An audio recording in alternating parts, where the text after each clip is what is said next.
નમસ્કાર, પ્રણામ, સ્વાગત છે તમારું અમારી YouTube ચેનલમાં। દોસ્તો, આપણા જીવનમાં ક્યારેક એવો સમય આવી જાય કોઈને ખબર નથી હોતી। માનવ જીવનમાં સારા નરસા પ્રસંગો હંમેશા આવતા રહે છે। ક્યારેક ખુશી મળે તો ક્યારેક દુઃખ। પછી કોઈ માણસ ગરીબ હોય કે અમીર હોય, દરેક માણસને સારા મોડા અનુભવો થતા જ હોય છે।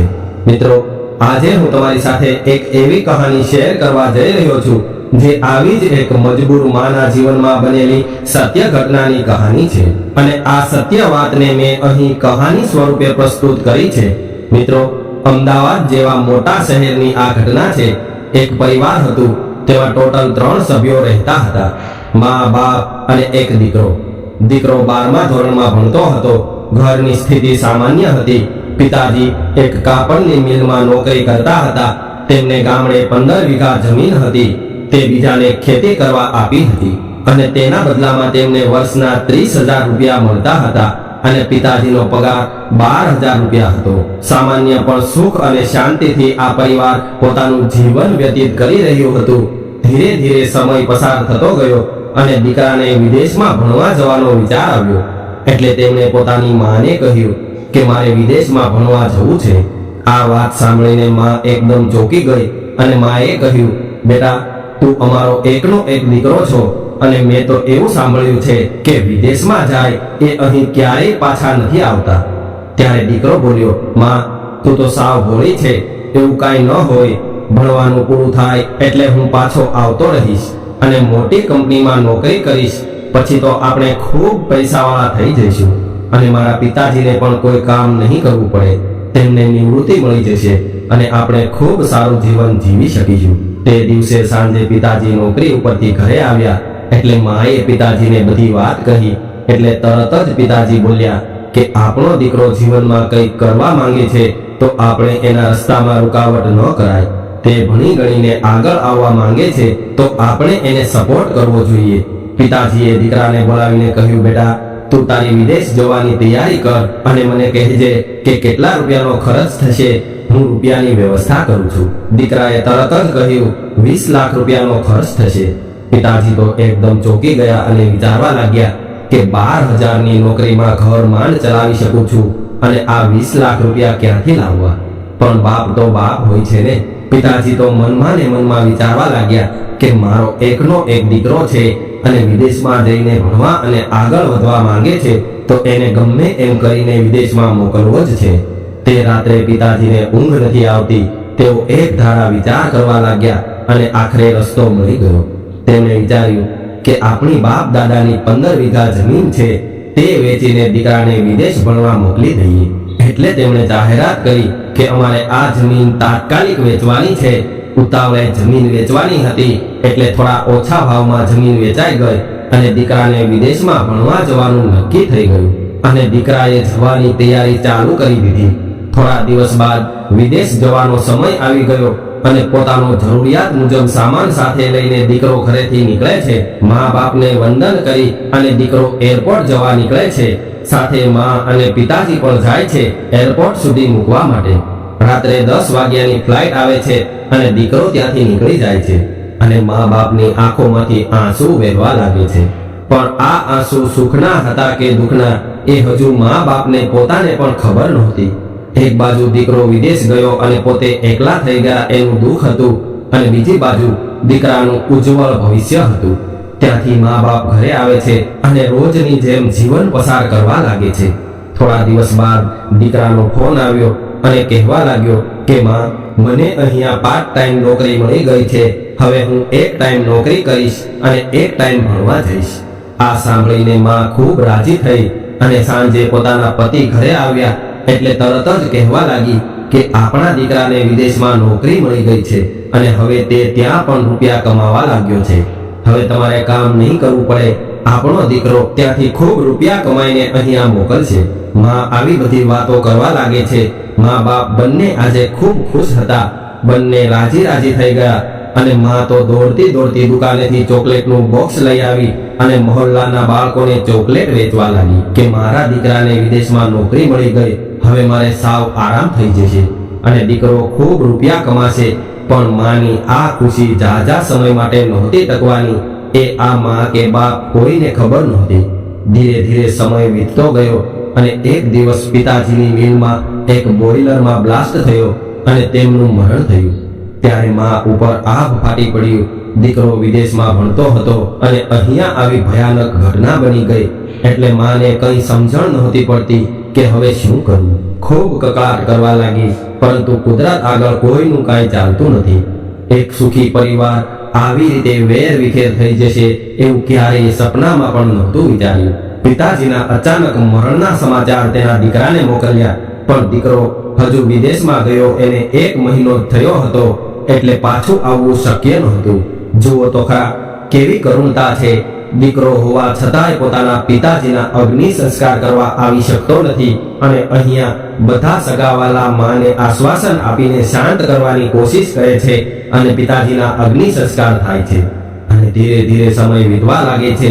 1 વર્ષ, 2 વર્ષ, ધીરે ધીરે 10 વર્ષ વીતી ગયા, પણ દીકરો વિદેશમાંથી પાછો આવ્યો નહીં. માં હવે ઉંમર વધવાના લીધે થોડી અસ્વસ્થ થવા લાગી હતી અને ઘરમાં આવક ના હોવાથી પેન્શન આવતું હતું, એમાંથી માનો જીવન નિર્વાહ ચાલતો હતો. અચાનક એક દિવસ દીકરાનો ફોન આવ્યો. હેલો હેલો માં, તમે સાંભળી રહ્યા છો? માં શબ્દ સાંભળ્યાને ઘણો સમય થઈ ગયો હતો એટલે માં ખૂબ ભાવુક થઈ ગઈ અને બોલવા લાગી, દીકરા તું મજામાં તો છે ને? ત્યારે સામેથી દીકરો કહે છે, માં હું એકદમ મજામાં છું અને માં હું ઇન્ડિયા આવું છું તમને લેવા માટે અને એક ખુશીના સમાચાર આપું. મેં અહીંયા લગ્ન પણ કરી લીધા છે અને મારો દીકરો પણ 3 વર્ષનો થઈ ગયો છે. ત્યારે માં બોલી, બેટા અત્યાર સુધી તું ક્યાં હતો? 10 વર્ષથી હું એકલી રહું છું. તારા પિતાજીના ગયા પછી ઘરમાં આવક પણ નથી. આટલા દિવસો સુધી ક્યારેય તને તારી જનેતાની યાદે ન આવી? એટલે દીકરો કહેવા લાગ્યો, માં મને ખૂબ યાદ આવો છો એટલે જ તો ફોન કર્યો છે. હવે તારે કાંઈ નથી કરવાનું અને અહીંયા આવીને તારે ફક્ત આરામ કરવાનો છે. અહીંયા મારી પત્ની અને હું અમે બંને તમારી ખૂબ સેવા કરશું. દીકરાની વાત સાંભળીને માં આજે 10 વર્ષ બાદ ખુશખુશાલ હતી, પણ હજુ આ લાચાર માને ક્યાં ખબર હતી કે આ ખુશી પણ ઝાઝો સમય નહીં ટકે અને દીકરો ઇન્ડિયા આવે છે. ઘરે પહોંચતા જ માં તો ખૂબ જ રાજી થઈ ગઈ કે મારો દીકરો આવ્યો, મારો લાડકવાયો આવ્યો, મારો લાલ આવ્યો, મને લેવા આવ્યો. આજુબાજુવાળા બધાના ઘરે જઈ જઈને કહેવા લાગી કે મારો દીકરો વિદેશમાંથી મને લેવા આવ્યો. હવે હું પણ વિમાનમાં બેસીશ. માની ખુશીનો કોઈ પાર નહોતો અને આવી જ રીતે ખુશી ખુશીમાં દિવસ વીતી ગયો અને સાંજે માં દીકરો જમવા બેઠા. જમીને માં દીકરો બેઠા બેઠા વાતો કરતા હતા. ત્યારે જ દીકરાએ કહ્યું કે માં હવે તો તમારે અમારી સાથે ત્યાં વિદેશમાં જ રહેવાનું છે. તો આ આપણું મકાન અહીંયા એમને એમ પડ્યું ખરાબ થઈ જશે અને આપણે તો પાછું અહીંયા ક્યારેય આવવું પણ નથી. તો આપણે એક કામ કરીએ, આ મકાન પણ સાથે સાથે વેચતા જઈએ. માને તો દીકરાના આવવાની ખુશીમાં કંઈ પણ સમજાતું નહોતું અને તરત જ માએ હા પાડી દીધી કે દીકરા આ બધું તારા પિતાજીએ તારા માટે જ તો વસાવ્યું છે. તને જે યોગ્ય લાગે એ કર. હવે તો તારે જ આ બધું સંભાળવાનું છે. એટલે દીકરાએ મકાન વેચવાની જાહેરાત કરી અને અર્જન્ટ વેચીને વિદેશમાં જવાનું હોવાથી વેચવાનું છે એવું કહ્યું. એટલે થોડા ઓછા રૂપિયા આવ્યા તો પણ મકાન વેચી નાખ્યું અને પોતે માને લઈને ઘરેથી એરપોર્ટ જવા નીકળવાની તૈયારી કરે છે. ત્યારે જ માં ત્યાંના મહોલ્લામાં જઈને બધાને સારા સારા સમાચાર આપવા લાગે છે કે મારો દીકરો અને હું વિદેશમાં જઈ રહ્યા છીએ. બધાને આનંદ થયો અને દરેકને લાગ્યું કે માજીના અંતિમ દિવસો તેમના પરિવાર સાથે ખુશીથી પસાર થશે. માજી બધાને સમાચાર આપીને ઘરે પાછા આવ્યા પછી માતાએ તેમના ઘરના દરેક ખૂણા તરફ જોયું, જાણે તે તેના બીજા પુત્રને જોઈ રહી હોય. તેમણે તે ઘરને તેના પુત્ર કરતા પણ વધારે સાચવ્યું હતું. તે ઘરમાં જ તેમણે તેના પતિ સાથે 40 વર્ષ વિતાવ્યા હતા. એટલે ઘર છોડતી વખતે માની આંખો ભીની થઈ ગઈ. ત્યારબાદ તેઓ માં અને દીકરો એરપોર્ટ પહોંચે છે. એરપોર્ટ પર આવ્યા પછી પુત્રએ માતાને કહ્યું કે માં તમે અહીં બેન્ચ પર બેસો, હું સામાન અને બોર્ડિંગ પાસ ચેક કરીને પાછો હમણાં જ આવું છું. થોડી વાર લાગશે, તમારે અહીંયા બેસવું પડશે. એટલે તમે અહીંયા આરામથી બેસો, હું હમણાં જાઉં અને તરત જ પાછો આવું છું. માં બેન્ચ પર બેઠી અને દીકરો અંદર ગયો. ઘણો સમય થઈ ગયો, પુત્ર પાછો આવ્યો નહીં. માતા વિચારવા લાગી, વધુ ભીડ હશે એટલે મોડું થયું હશે, અંધારું થવાનું હતું. હવે લોકોની અવર જવર પણ ઓછી થવા લાગી. માતાને હવે ચિંતા થવા લાગી. ત્યારે એક કર્મચારીએ આવીને પૂછ્યું કે તમારે કોને મળવું છે? અહીં કેમ બેઠા છો? ત્યારે માએ ભયભીત સ્વરે કહ્યું કે મારો દીકરો સામાન તપાસવા અંદર ગયો છે, અમે લંડન જઈ રહ્યા છીએ. કર્મચારીએ પૂછ્યું, તમારા દીકરાનું નામ શું છે? ત્યારે માં બોલી, મારા દીકરાનું નામ શૈલેષ છે. ત્યારબાદ કર્મચારી અંદર ગયો અને થોડી વાર પછી બહાર પાછો ફર્યો. તેણે માને કહ્યું, માજી, લંડનની ફ્લાઇટ બપોર પછી નીકળી ગઈ છે અને તમારો દીકરો પણ એ ફ્લાઇટમાં બેસીને લંડન ગયો છે. હવે તમારે અહીંયા બેસવાનો કોઈ અર્થ નથી, તમે પણ તમારા ઘરે જાઓ. ત્યારે માતાની માથે આભ ફાટી પડ્યું અને ચોધાર આંસુએ ત્યાં ને ત્યાં રડવા લાગી. એરપોર્ટના કર્મચારીએ પાણીની બોટલ મંગાવી અને જેમ તેમ કરીને માને શાંત કર્યા અને પાછા ઘરે જવાની વિનંતી કરી રહ્યા હતા. ત્યારે માએ પોતાની ઉપર થયેલી બધી ઘટનાનું વર્ણન કર્યું. માતાની દુઃખભરી કહાની સાંભળીને એરપોર્ટના કર્મચારીની આંખો પણ ભીની થઈ ગઈ અને તેને પાછા ઘરે જવા મનાવ્યા. અને માં પોતાના વેચાઈ ગયેલા ઘરે પાછી આવે છે અને નવા મકાન માલિકને બધી વાત કહે છે. ત્યારે મકાન માલિકને માજી પર દયા આવે છે અને ઘરમાં એક રૂમ માજીને રહેવા માટે આપે છે. થોડા સમય પછી એક દિવસ બધા ઘરના ફળિયામાં બેઠા હતા. ત્યારે મકાન માલિક બોલ્યો, માજી, આ ઉંમરે તમે એકલા રહો છો, એના કરતા તમે તમારા સગા સંબંધીને ત્યાં ચાલ્યા કેમ નથી જતા? ત્યારે માં બોલી કે મારો દીકરો પાછો વિદેશમાંથી મને મળવા આવશે, ત્યારે એની સાર સંભાળ કોણ રાખશે? મારો દીકરો ખૂબ જ ભોળો છે, તેને પોતાની સંભાળ કેવી રીતે રાખવી તે ખબર નથી. હું ક્યાંય જવાની નથી, કોણ જાણે ક્યારે તેને મારી જરૂર પડી શકે. આવા શબ્દો તો એક માના જ હોઈ શકે. માતાના આવા શબ્દો સાંભળીને મકાન માલિકની આંખોમાં આંસુ આવી ગયા. કોઈએ સાચું જ કહ્યું છે કે દીકરો તોફાની હોઈ શકે, પણ માતા ક્યારેય કુમાતા નથી હોતી.